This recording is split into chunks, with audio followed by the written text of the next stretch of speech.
شنو الادوار اللي كتسناي تلعبيها؟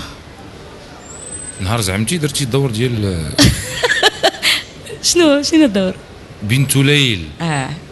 جوج المرات واقيلا حتى مع الخماري درتها درتها في الزيرو. واش لما هضرناش حنا كممثلات على داك النوع داك الشخصيات، شكون اللي بغيتي يهضر عليهم؟ هذيك المراه البسيطه اللي جالسه في دارها وكتربي وليداتها وكتقبل 10 دراهم من عند الراجل خدام مانوفري في شي بلاصه، شكون اللي غيهضر عليها لما هضرتش عليها انا كممثله وبينتها في الكادر وفي الشاشه؟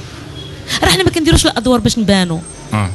لا، مسألة اكبر من ذلك يا اخي. ما كنمثلوش باش نمثلوا، راه كنمثلوا باش نكشفوا الحجاب على مجموعه الحالات والشخصيات المغربيه. ولكن لو انه ذاك الدور ملي كديروا شي وحده اخرى كتنوضوا عاوتاني هي كاش دارت لا لا لا لا انت درتي دور في احترام زعما كتعترف فيه ولا تعتبري بانه ما خرجش على السياق وما خرج والعائله تشوفوا والاسره تشوفوا ما كاينش مشكل. ما كاينش مشكل. لنفرض لاله بشرى هذه شنو لعبتي معنا بالعيوش؟ طبعا. نفرض انه جا عيط لك في التليفون، مرحبا لاله بشرى اهلي بغيت نشوفك بشويه الفرنساويه بطبيعه الحال كما يقولوهاش بالعربيه. تلاقي بيه يقول لك عندي السيناريو ديال واحد الفيلم سميتو الزين اللي فيك وعندي البطوله. هي الدور اللي لعبته لبنى ابي دار تلعبيه جامي د لافي. علاش؟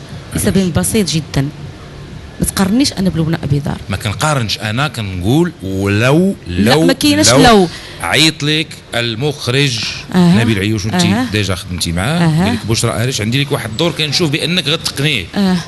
لا اسمح لي، نتقنوا ولا ما نتقنوش، هو نبيل من غير انه يكون مخرج ولا سينمائي ولا هذا، هو صديق واشتغلت معاه في السينما واشتغلت معاه في التلفزيون وكنشوفه وكنعرف كيفاش كيفكر وكان مبدع. تحد ما ينفي ان نبيل عيوش مخرج كبير. راه المخرج تزيد لي فكره، هو المخرج تاع علي زاوي اللي دار له الطب وجاب الجوائز من العالم. راه هو المخرج ديال لولا، هذاك مبدع فنان كبير. كتعترف فيه بالقدرات الفنيه ديالو. كنعترف بالقدرات الفنيه ديالو. هو واعي وعارف انه ما يمكنليش يجيب ممثله محترفه ويقترح عليها غول بحال هذاك. لذلك ما عيطش ليا انا وما عيطش لتوري العلاوي وما عيطش لساميه اخرين، ما عيطش مجموعه الفنانات المقتدرات.